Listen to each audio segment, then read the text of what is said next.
25-ci sualda deyir ki, deməli fx, f'in qüvvəsinin proyeksiyası 4 Newton və yerdəyişmənin zamanın açılı qrafiki verilmişdir. Qrafikdən görünür ki, bu cisim bərabər yeniləşən hərəkət edir və sükunət vəziyyətindən hərəkətə başladığı üçün yerdəyişmə düsturu s bərabər at kvadrat bölü 2 olacaq. Biz buradan təcili tapsaq, a bərabərdir 2s bölünsün t kvadrat və qiymətlərini yerinə yazsaq 2 s100 bölünsün t zaman s10 olanda zaman s100 olanda zaman da 10 olacaq. Onun da kvadratı 100. Buradan biz ixtisarımızı aparsaq təcili 2 alırıq.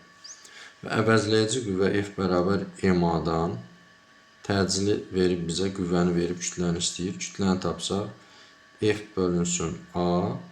Buradan da F-imiz 4 və təcilimiz də 2 olduğundan 4 bölü 2-dən kütləni 2 kiloqram almış olur.